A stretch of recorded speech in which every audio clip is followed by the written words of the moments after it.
मोटा हो रहा है।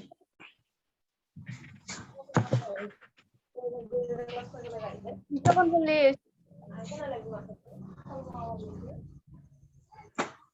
নেট নাই ফ্যান নাই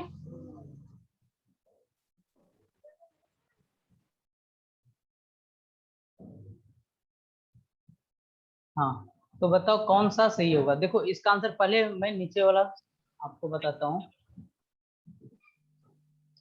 मीटर और इस मीटर में दोनों लिखना सही है, दोनों में से कोई गलत नहीं है। ये वाला जो आर ई जो लास्ट में लिखते हो, ये आपका ब्रिटिश नोटेशन है, ये आपका ब्रिटिश में लिखा गया है। और आपका ये वाला जो मीटर लिखा गया है, ये आपका अमेरिकन में लिखा गया, अमेरिकन स्पेलिंग है। तो इसमें आपको कंफ्यूज नहीं करना, दोनों मिले दोनों सही, आप कोई भी दोनों लिख सकते हो, कोई यहाँ पे प्रॉब्लम नहीं होगा। ठीक है, अब हम सवाल आते हैं, दोनों सही है, both are correct. Please mute your microphone, सारे म्यूट कर लो अपने माइक्रोफोन। मैं कर दे रहा हूँ, फिर वापस से आप लोग म्यूट कर लो। ओके, चलो ठीक है। अब बताओ यहाँ पे एरिया में कौन सा सही होगा। देखो अब यहाँ पर क्या है, अब यहाँ पे इसके पावर में क्या है, स्क्वायर है। अब इसको कोई लिखेगा, बोलेगा क्या प्रोनाउंस करेगा, मीटर स्क्वायर, या कोई बोलेगा स्क्वायर मीटर। तो जो ये पावर में चीजें होता है ना, उसका इंपोर्टेंस ज्यादा होता है। अगर आपके पास 5 है, अगर कोई चीज पावर में लगा देते हो इनका, ठीक है, कोई हम लोग एक्स दे देते हैं, सपोज यहाँ पर एक्स हम 5 दे देते हैं, वो चीजें ना, ये जो नीचे वाला जो आप ये 6 दे देते हैं, तो ये क्या कर रहा है, ये 6 5 का इंपोर्टेंस काफी बढ़ा दे रहा है। तो यहाँ पे बड़ा कौन है, ये 6 है। तो हम अपने प्रोनाउंस में एक तरीका लिया गया, अब इसके ऊपर कोई साइंस नहीं है, सीधा कि हम इसे स्क्वायर मीटर बोलेंगे। ठीक है, इनफैक्ट ये चीज नीट के प्रीवियस ईयर में आप देखोगे कि कौन सा लिखना हमारा सही है, तो ये हमारा स्क्वायर मीटर में आएगा। और फिर इसी तरीके से अब वॉल्यूम का क्या होता है, मीटर। अब यहाँ पे m के पावर 3, अब इसे हम क्या बोलेंगे, क्यूबिक मीटर बोलेंगे या मीटर क्यूबिक बोलेंगे। देखो बोलते वक्त हम बोल देते हैं, कभी मीटर क्यूबिक बोल देते हैं या क्यूबिक मीटर बोल देते हैं, लेकिन सच मतलब राइट कौन है हमारा, तो राइट में यहाँ पर क्या आ जाएगा, क्यूबिक मीटर। जो हमें पावर होगा, पावर को हम पहले बोलेंगे, ठीक है, उसे हम पहले लिखेंगे। ओके, छोटी छोटी चीजें हैं जिससे हमें क्लियर करने से हमारा बेस स्ट्रॉन्ग होता है। एक बार अब आते हैं हम यूनिट्स के ऊपर। अब देखो अभी तक में हम जो यूनिट्स फॉलो कर रहे थे, अब एक बार यूनिट्स, फिर क्या हुआ, यूनिट्स का जो हुआ, अभी हम कैसा यूनिट्स कर रहे थे, मीटर, केजी और सेकेंड में एनालिसिस कर रहे थे, तो इसे हम MKS बोलते हैं। फिर उसके बाद एक आता है CGS, फिर उसके बाद एक आता है FPS, फिर इसके बाद एक आता है हमारा SI लास्ट में आया हुआ, अभी लेटेस्ट हमारा SI। अब देखो MKS में हम क्या करते हैं, M हमारा रिप्रेजेंट करता है मीटर को, K हमारा क्या यहाँ पर किलोग्राम को, और S किसको, सेकेंड को। फिर हमें CGS में हमें किसको, ये सेंटीमीटर को, G किसको, ग्राम को, और S किसको, सेकेंड को। फिर हमारा क्या होता है FPS, तो इसमें हमारा क्या आता है, फुट, पाउंड, और फिर हमारा टाइम सेकेंड।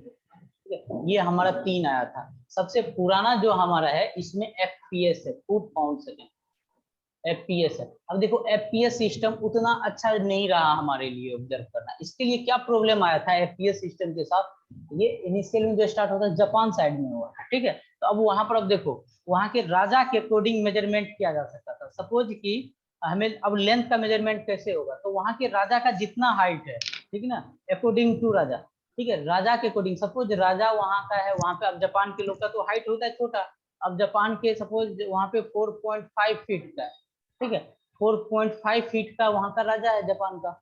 अब सपोज वेस्ट इंडीज के आदमी को चाहिए था मेजरमेंट के लिए, उस टाइम पे यही चीज था, तो वो मेजरमेंट कैसे बोलता, वो जापान के अकॉर्डिंग हमें बोलना चाहिए था। जैसे जापान के राजा का 4.5 हो गया, अगर उसे चाहिए तो वो बोलता, sir I can't able to join. अच्छा, जो ज्वाइन नहीं हो रहे हैं ना, उनका नेटवर्क का प्रॉब्लम होगा। मैं फिर से एक बार चेक करता हूँ क्या प्रॉब्लम है। यहाँ हमारे एंड से तो सही है, जिनका प्रॉब्लम हो रहा है ना, वो नेटवर्क उनको सही करना है। और ये सबसे लाइट वेट यही है अब डाटा कंज्यूम का।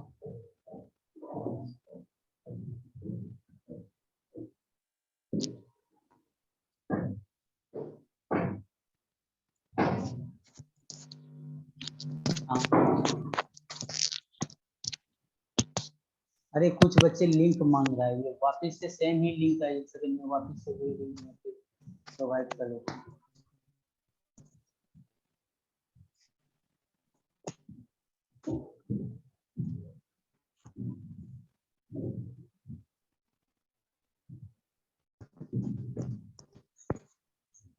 चलो ठीक है, अब देखो, अब वहाँ के राजा के अकॉर्डिंग करना था, तो अब वहाँ के राजा के अकॉर्डिंग मेजरमेंट करना था। अब वहाँ पे पैंट चाहिए था, पैंट का सपोज हमें कपड़ा चाहिए जिससे करने, तो वो बोलता कि राजा के पैंट के अकॉर्डिंग एक एक सेट हमें भेज दीजिए पैंट का, तो वो तो हमारे वेस्ट इंडीज के लिए तो वो प्रॉब्लम हो जाता है वहाँ के आदमी की। सर आपका वॉइस तो कुछ सुनाई नहीं दे रहा। हेलो, सबको वॉइस के साथ प्रॉब्लम है क्या? अगर आपका नेटवर्क सही रहेगा तो सारा चीज सही रहेगा, और यहाँ से नेटवर्क कनेक्शन ठीक है। सबका वॉइस सुनाई दे रहा है। हाँ वही ना, जिनका नेटवर्क सही है उनको सब चीज सही से सुनाई देगा, क्लियर वॉइस। तो देखो, अब जापान के राजा के अकॉर्डिंग तो हमें गड़बड़ हो जाएगा ना, तो ये एक कंट्री दूसरे कंट्री के लिए ये हमारे लिए ये सही नहीं था, कन्वीनियंट नहीं था। तो एफपीएस ने धीरे धीरे इसको छोड़ दिया गया, फिर एमकेएस आ गया, ठीक है, फिर एमकेएस में आ गया। अब देखो, अब एमकेएस और सीजीएस, फिर हमें सीजीएस भी क्यों बनाना पड़ा? सपोज आपका वेट 40 केजी है, ठीक है। अब इसे हम ग्राम में अगर बदलेंगे तो हमें क्या बोलना पड़ेगा, ठीक है, हमें ग्राम में बताओ ये कितना आ जाएगा, 1000 और मल्टीप्लाई करना पड़ेगा, 40,000 ग्राम बोलना पड़ेगा, ठीक है। अब बताओ कौन चीज सुनने में अच्छा लगता है आपको, 40 केजी बोलेंगे या 40,000 ग्राम बोलेंगे? तो यहाँ पर ना ये चीज सही नहीं लग रहा, क्योंकि बार बार ना न्यूमेरिकल वैल्यू ना बढ़ते जा रहे हैं, तो हमारे लिए ये भी प्रॉब्लम नहीं। छोटा यूनिट है तो हम ग्राम में बात करेंगे। अब मान लो आप गोल्ड खरीदने के लिए जाओगे, अब वहां पे अगर आप केजी में बोलोगे तो वो भी अजीब लगेगा, ठीक है। वहां पर जैसे हम 0.5 ग्राम तक बात करते हैं, 5 ग्राम बात करते हैं, छोटा सा वेट के लिए। सर आप गूगल मीट पे करेंगे तो अच्छा होगा। देखो गूगल मीट उतना सही नहीं है, हम लोग यूज करते हैं ना, तो गूगल मीट तुम्हें अच्छा लगता होगा करने के लिए, लेकिन हमारे पर्पज से यहाँ पे क्लास करने में बहुत प्रॉब्लम होता है, बहुत इजी से हम चीजें एक्सप्लेन नहीं कर पाते वहाँ पे, उनका अलग व्हाइट बोर्ड होता है, तो वहाँ पे प्रॉब्लम होता है। इस वजह से जूम सही है, और जूम इनफैक्ट गूगल मीट से कम डाटा में काम करता है। हाँ तो ये चीज हुआ, तो इसीलिए हमें तीनों का जरूरी था, सबका अपना जगह पे रोल है, ठीक है। तो जहाँ पे हमें छोटे यूनिट का होगा तो हमें सीजीएस का यूनिट करना पड़ेगा। अब इन चीजों के बाद जैसे तुमने न्यूटन का, अब जैसे तुमने फोर्स का देखा था, मास इनटू एक्सीलरेशन, ठीक है, तो हमें केजी मीटर पर सेकेंड स्क्वायर इतना सारा बोलना पड़ रहा था हर एक बार, ठीक है। तो हम 1 न्यूटन 10 न्यूटन बोलना काफी आसान है, ठीक है। तो इस फिर एसआई लोगों का एक मीटिंग हुआ, और एसआई का जो पहले जान लो कि फुल फॉर्म होता है, उसका होता है सिस्टम ऑफ इंटरनेशनल यूनिट्स।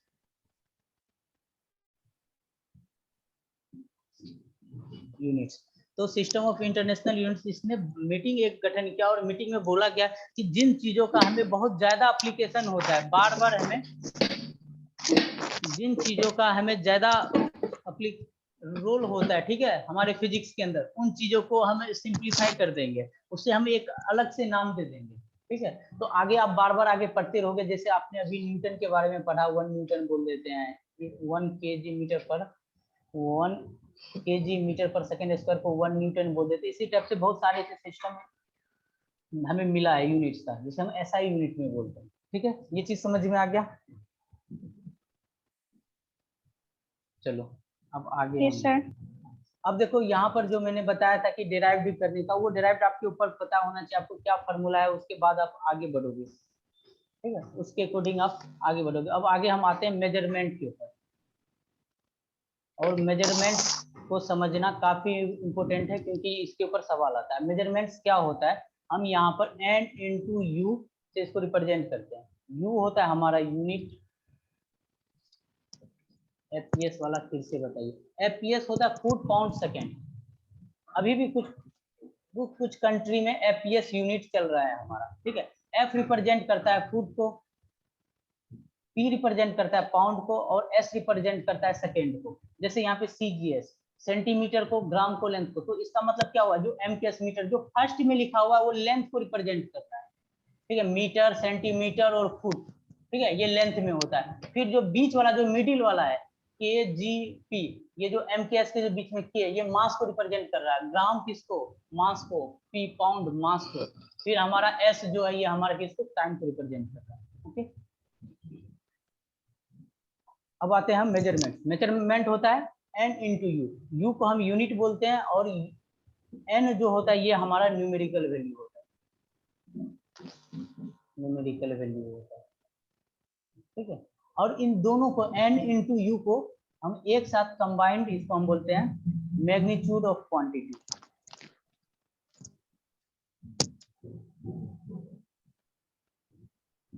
इसको हम मैग्नीट्यूड ऑफ क्वांटिटी बोलते हैं। अगर आपके पास एग्जांपल सपोज लिखा हुआ है 5 kg, तो आपका 5 क्या है, यहाँ पर न्यूमेरिकल वैल्यू है, न्यूमेरिकल वैल्यू, और यू क्या है, यूनिट है। तो आपको हमेशा मेजरमेंट के तौर पे जब भी मेजरमेंट का रोल आएगा आपको ऐसे ही लिखा रहेगा, 5 एम्पियर करंट दे देगा, ठीक ना, 0.5 कूलम, ठीक ना, ये एन का न्यूमेरिकल वैल्यू, और लास्ट सेकंड जो लिखा हुआ वो आपका क्या है, यूनिट लिखा हुआ है। Numerical value is inversely proportional to the unit. अभी मैं उसके ऊपर आता हूँ, अभी मैं तुमसे सवाल भी पूछूंगा।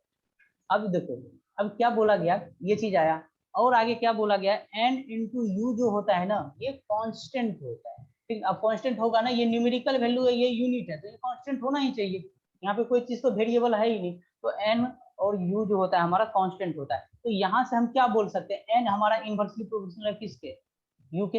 अगर इसको इस साइड लेके जाओगे तो ये बोल सकते हो एन जो है यूनिवर्सली प्रोपोर्शनल है यू के, या यू को बोल सकते हो इनवर्सली प्रोपोर्शनल है एन के। अब इसके ऊपर तुमसे सवाल कैसे पूछा जा सकता है, ठीक है। Numerical value inversely, sir units and dimension का न्यूमेरिकल एचसी वर्मा में बहुत टफ है, कैसे करूँ प्रैक्टिस एंड श्रेयस को, कोई डीपीपी वर्कशीट देंगे क्या सर। हाँ, तो मैंने डीपीपी मिलेगा सबको, ठीक है, जैसे ही आज का क्लास खत्म होता है तो डीपीपी मिलेगा, और एचसी वर्मा में जो देखा गया है, ठीक है। अब देखो, अब तुम उसी का यूनिट डायमेंशन निकाल सकते हो ना जिनका तुम्हें फार्मूला पता हो। तो क्या होता है कि अभी तक में तुम्हारे पास क्लास 10th में कितना ही फार्मूला अभी तक में यूज हुआ है, तो लेकिन जो यूनिट्स एंड डायमेंशन आपको कहीं से भी पूछा जा सकता है, ठीक है, क्लास 12 के भी पोर्शन का आपको पूछा जा सकता है, वो फार्मूला आपको, ठीक है, पता होनी चाहिए। अब वो चीजें अभी तो आपने पढ़ा ही नहीं, तो वो चीज कैसे पता होगा, कैसे आप निकालोगे, तो उस चीजों को स्टार्टिंग में ना हम छोड़ देते हैं, और जब हम पढ़ लेते हैं ना तब करते हैं, यानी तो आप क्या करोगे, एक फार्मूला याद कर लोगे, ठीक ना। आप पीछे से एक बार देख लेना, आपका जो टेस्ट भी होगा, अभी हम लोग भी जो टेस्ट लेंगे, जो फार्मूला अभी यूज में है, ठीक है, वही चीज हम आपको पूछेंगे, इससे ज्यादा टफ नहीं पूछेंगे। ओके, अगर आपसे अगर पूछ भी ले तो आपको बता देंगे कि इसका ये फार्मूला होता है, चलो अब इसका यूनिट और डायमेंशन बताओ। ओके, ठीक है, आगे हम इसके ऊपर आते हैं। तो अभी हमने क्या बोला, n into u equal to constant बोला, ठीक है। मैं कॉन्स्टेंट को ना शॉर्ट में, कांस्टेंट को मैं कुछ कुछ एब्रिविएशन यूज करता हूँ, तुम लोग वो स्टार्टिंग से देखते चलो, ऐसे भी मैं लिख देता हूँ, ठीक है, दोनों सेम ही चीज है। तो अब देखो, अगर मैं बोलूँ for increasing the numerical value,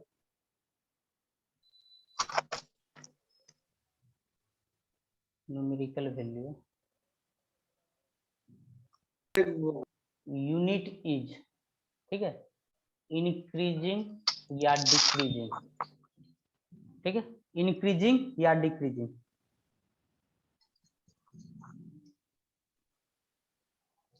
for increasing numerical value unit is increasing और डिक्रीजिंग, क्या होगा, fill in the blank. Decreasing, decreasing sir, decreasing होगा, decreasing. Okay, right answer decreasing. अब देखो इसे करोगे कैसे, समझो कि एक numerical for increasing numerical value, तो क्या करो, अपने मन से कुछ न्यूमेरिकल वैल्यू ले लो। सपोज हमने 500 kg ले लिया, अब हमें क्या, और क्या बोल रहा है कि इसका क्या करिए ना, इंक्रीज करिए न्यूमेरिकल वैल्यू, तो हमें इसका इंक्रीज करना होगा, ये चीज कांस्टेंट होना चाहिए। तो हम केजी से क्या ग्राम में जा सकते हैं, तो ग्राम में करेंगे तो हम क्या करेंगे, इसमें 1000 और मल्टीप्लाई कर देंगे, कर देंगे ना, तो 30 और यहाँ पे रख दो, और ये अब हो गया ग्राम में, ठीक है, इतना ग्राम हो गया। अब देखो तुम, हमने इनका क्या किया, न्यूमेरिकल वैल्यू घटा बढ़ा दिया, तो यूनिट, अब पहले ये हमारा केजी था, अब हमारा ग्राम हो गया। बताओ यूनिट क्या होगा, केजी से तो छोटा होता है ना ग्राम, तो क्या हो गया हमारा वैल्यू डिक्रीज हो गया, तो यहाँ पे आंसर होगा डिक्रीजिंग।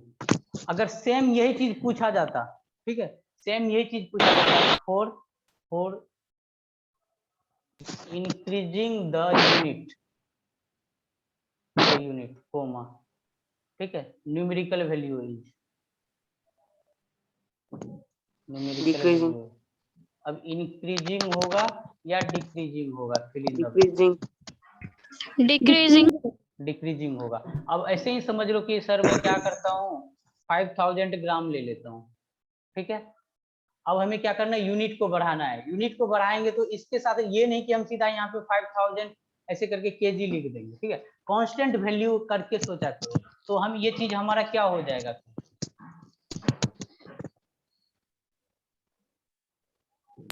तो बताओ हमें क्या लिखना पड़ेगा। अब यहाँ पे 1000 से डिवाइड करना पड़ेगा, क्योंकि केजी में लिखेंगे तो 5 केजी आ जाएगा हमारा। तो बताओ कि हमारा क्या हो गया, न्यूमेरिकल वैल्यू क्या हो गया हमारा, घट गया ना। जी sir. Ji sir.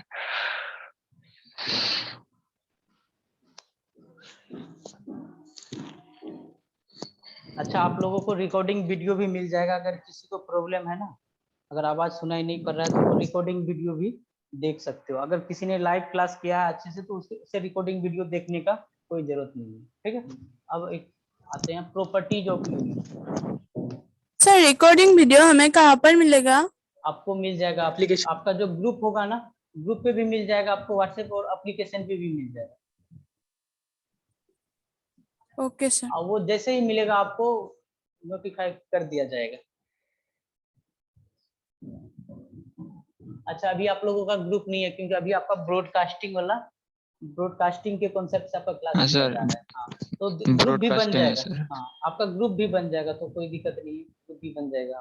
Properties of units, हम बता सकते हैं यूनिट के क्या प्रॉपर्टीज होना चाहिए। अब जो हमने इतना सारा यूनिट देखा, MKS, FPS, SI यूनिट देखा, CGS देखा, कुछ प्रॉपर्टी बता सकते हो? देखो, रिकॉर्डिंग वीडियो से ये सब नोट्स मैं तुम्हें PDF प्रोवाइड कर दूंगा। आप देखो, जो लोग अच्छे से यहाँ पे कर रहे हैं, जो सारे स्टूडेंट जितने भी कर रहे हो आप अच्छे से, तो वो सीधा का सीधा PDF मिलेगा, वहां से कॉपी में नोट डाउन कर लेना, ज्यादा टाइम नहीं लगेगा। 10 से 15 मिनट के अंदर आप एक लेक्चर को आराम से रिकॉर्ड कर लोगे, क्योंकि आपको समझा हुआ है ही, और समझो कि आप डबल टाइम्स कर रहे हो तो जल्दी होगा। अगर आप बोलोगे तो क्लास में भी हम आपको नोट्स करने के लिए टाइम देंगे, या नहीं तो हाँ सही बता रहे हो तुम कि यूनिट्स जो है units inversely proportional to numerical value. Okay, अब हमें बताओ कि प्रॉपर्टीज ऑफ यूनिट्स में, तो सबसे पहला प्रॉपर्टीज बोलोगे, unit should be such that it is accepted everywhere।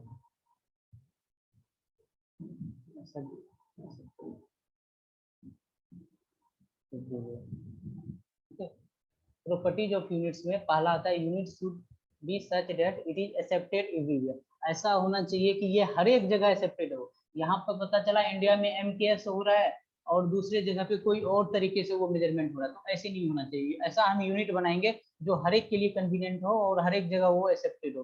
तो सेकेंड पॉइंट हम ये भी बोलेंगे कि it should be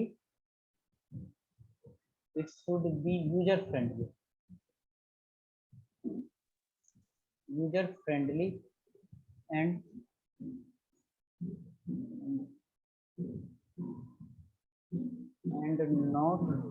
not bulky। अब इसका क्या मतलब हुआ कि ये हमारे लिए यूजर फ्रेंडली होना चाहिए, हम बहुत आसानी से हम इसे अप्लाई में ला सकते। कोई भी जो पढ़ा लिखा आदमी भी नहीं है ना, उन्हें भी ये समझ में आना चाहिए। और दूसरा कि ये बल्कि नहीं होना चाहिए। यहाँ बल्कि कहने का मतलब ये हो गया कि सपोज हम लेंथ का मेजरमेंट करते हैं, ठीक है, लेंथ का हम मीटर में करते हैं, ओके, मीटर में करते हैं, तो क्या होता है कि एक बार स्टार्टिंग में डिफाइन कर दिया गया कि इतना लेंथ इक्वल टू हमारा 1 मीटर है, ठीक है। इतना करके जो SI लोग हैं, इन लोगों का के थ्रू एक मीटिंग के थ्रू ये डिसाइड कर लिया गया है कि इतना लेंथ है, ये सपोज 1 मीटर है, तो ये चीज ये स्केल ना पूरा ऑल ओवर वर्ल्ड में भेज दो आप, ठीक है। वो इसको फॉलो करे कि इतना लेंथ 1 मीटर ही है, हमारे लिए भी उनके लिए भी, जो भी इस अर्थ पे सबके लिए ये लेंथ हमारा 1 मीटर के बराबर है। तो कहने का ये मतलब, अब ऐसा नहीं होना चाहिए। अब ये 1 मीटर ऐसा, कोई मान लो कोई पहाड़ बहुत बड़ा है, उसी को मेजरमेंट करके उसने डाल दिया, तो एक कंट्री से लेकर दूसरे कंट्री तक उसको ले जाना कितना मुश्किल हो जाएगा, या कोई आम आदमी उसका कैसे यूज करेगा। तो ये प्रॉब्लम, मतलब ये चीज नहीं होना चाहिए, ये बल्कि नहीं होना चाहिए। जैसे मास ये है, ठीक है, सपोज हमारे पास मास है, ठीक है। अब जैसे मास का मेजरमेंट है वो भी कहीं पे रखा हुआ है, किसी स्टोन को लेकर रख दिया गया कि ये हमारा 1 kg का मास है। तो 1 kg तो बहुत आसान है, एक जगह से दूसरी kg ले जाना, फिर वो 1 kg से वो कंट्री उतना ही मास का वो अपना 5 kg बना लेगा, 10 kg बना लेगा, या 1 क्विंटल बना लेगा, ठीक है। पहला चीज ये। और थर्ड चीज क्या है, it should remain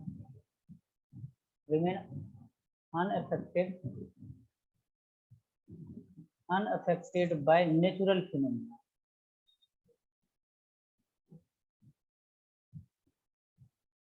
Natural phenomena. It should not vary with external factors. Very good. हाँ, तो it should remain unaffected by natural phenomena, मतलब ऐसा नहीं होना चाहिए कि मान लो कि नेचुरल फिनोमिना जैसे रेन हो गया, अर्थक्वेक आ गया, लैंडस्लाइड आ गया, इस सब की वजह से ना इस यूनिट के इस मेजरमेंट में कोई ऐसा आ गया, अर्थक्वेक आया, पता चला 1 मीटर चेंज होके 1.5 मीटर आ गया, इस हिसाब से नहीं होना चाहिए, ठीक है। तो ये हमारा नेचुरल इफेक्टेड जो भी होता है उसके थ्रू हमें इसमें कोई भी असर नहीं पड़ना चाहिए इसके ऊपर, ठीक है, अनअफेक्टेड होना चाहिए, ठीक है। समझ में आया? तो एक बार मैं फिर से रिवाइज करवा दूं, आज की क्लास में हमने पहले क्या क्या देखा। पहले हमने देखा कि फिजिक्स क्या होता है, ठीक है। फिजिक्स के बाद फंडामेंटल फिजिकल क्वांटिटी क्या होता है। फंडामेंटल फिजिकल क्वांटिटी वो होता है जो हमें फिजिक्स को एक्सप्लेन करने में हमें मदद करता है। तो इनका हमने 3 डिवीजन किया, ठीक है ना। फंडामेंटल फिजिकल क्वांटिटी का फंडामेंटल, डिराइव्ड और सप्लीमेंट्री। फंडामेंटल में 7 ऐसे हमारे पास फिजिकल क्वांटिटी थे जो किसी से रिलेट नहीं कर रहा था। उसके बाद डिराइव्ड आया, फिर सप्लीमेंट्री आया। डिराइव्ड वो होता है कि जो कि हमारा फंडामेंटल से हम बनाकर मिलकर हम बनाते हैं, ठीक है। दूसरे फिजिकल क्वांटिटी पे डिपेंड करता है फंडामेंटल। और सप्लीमेंट्री क्या होता है फिजिकल क्वांटिटी, ये फंडामेंटल और डिराइव्ड के बाद कुछ चीजें छूट गया था जिनको सप्लीमेंट्री में डाल दिया गया, जिसमें हम प्लेन एंगल और सॉलिड एंगल देखते हैं। जो प्लेन एंगल होता है उससे तो हम बहुत आसानी से यूनिट्स का थर्ड प्रॉपर्टी फिर से समझा देते हैं। ओके, मैं भी समझा दूंगा। तो सप्लीमेंट्री में वो आ गया प्लेन एंगल और सॉलिड एंगल, जिसको हम शीट ऑफ पेपर के ऊपर हम उसको डिफाइन कर पाते हैं ना, एंगल मेजरमेंट कर पाते हैं, तो हमारा प्लेन एंगल में आ गया। और सॉलिड एंगल में जो हमारा 3D होता है, 3D के लिए हम सॉलिड एंगल पढ़ते हैं। तो हमारे पास सॉलिड एंगल फिजिक्स के अंदर तो ज्यादा है नहीं। फिर उसके बाद हम आए यूनिट्स देखा। यूनिट्स में तुमने देखा कि क्या होता है, SI यूनिट होता है, MKS होता है, CGS होता है, FPS होता है, ओके। फिर हमने प्रॉपर्टीज देखा, ठीक है। अब प्रॉपर्टीज क्या होता है यूनिट्स का, पहला प्रॉपर्टीज था unit should be such that it is accepted everywhere. ऐसा होना चाहिए कि हर एक कंट्री इसको एक्सेप्ट करे, ठीक है। बहुत ही मतलब ये इजी वे में होना चाहिए कि ऐसा कॉम्प्लेक्स नहीं होना चाहिए इनका मेजरमेंट। पहला चीज ऐसा बनाइए जो सब लोग इसको एक्सेप्ट करें। दूसरा क्या होना चाहिए, यूजर फ्रेंडली होना चाहिए, बल्कि नहीं होना चाहिए। और थर्ड क्या होना चाहिए, कोई भी नेचुरल फिनोमिना से उसको कोई असर नहीं पड़ना चाहिए, ठीक है। अब जैसे ये स्टोन ही लिया था 1 kg का, ठीक है। अब पता चला 1 kg का एक हमने मास के लिए एक हमने स्टोन रखा है, ठीक है। इंडिया के पास सपोज ये पड़ा हुआ है और इसके अकॉर्डिंग ना ये सबको दे रहा है कि इतना ही वेट, इतना का ही आप बना लोगे तो वो 1 kg के इक्विवेलेंट होगा। पता चला अर्थक्वेक आ गया तो ये 1 kg फिर यहाँ पे हो गया 1.5 kg का सपोज, या नहीं तो घट ही गया 1 kg से मान लो 750 ग्राम हो गया। तो अब यहाँ से अगर फिर इंडिया इसी के अकॉर्डिंग काम करता रहेगा तो फिर तो प्रॉब्लम हो जाएगा। ऐसा चीज बनाएंगे जो किसी नेचुरल फिनोमिना से अफेक्टेड ना हो। आया सबको समझ में? ये हमारा आज के क्लास का समरी था, ठीक है। तो आज के क्लास के लिए हम इतना ही रखेंगे। आपको नोट्स मिल जाएगा, ठीक है, आपके ग्रुप पे मिल जाएगा या ऐप के थ्रू मिल जाएगा, और आपको रिकॉर्डिंग भी मिल जाएगा। और आप बुक्स का बात कर रहे हो कि ना कौन सा रेफरेंस बुक लेना होगा। एनसीईआरटी तो आपको सबको लेना ही होगा, ठीक है। अभी आप 11th का एनसीईआरटी लोगे, और जो जेई है और जो नीट है उसके लिए डिफरेंट बुक होगा। और दोनों के लिए मैं नीट और जेई के लिए दोनों के लिए HC वर्मा रिकमेंड कर रहा हूँ, ठीक है। उसके बाद आपको स्टडी मटेरियल मिलेगा, ठीक है। स्टडी मटेरियल मिलेगा आपको, DPP मिलेगा।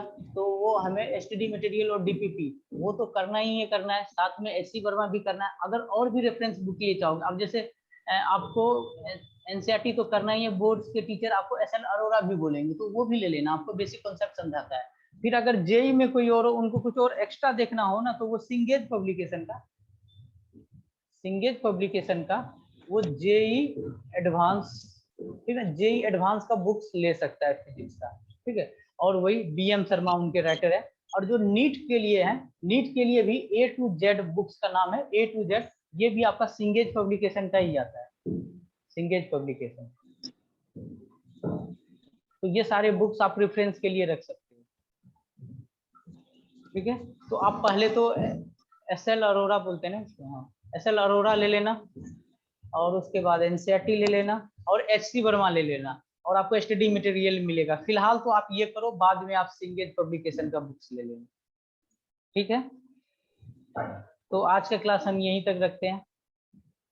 Okay sir. Thank you sir. अब श्रेयस बोल रहा है आई इरोडोव, ठीक है। अगर आपको इरोडोव करना है तो आप मेरे से डाउट पूछोगे, क्लास के अंदर इरोडोव डिस्कस नहीं होगा, स्टडी मटेरियल डिस्कस होगा। अगर जिनका लेवल उस हिसाब से होगा हम उसे आई इरोडोव भी बताएंगे। चलो ठीक है, तो आज के लिए थैंक यू।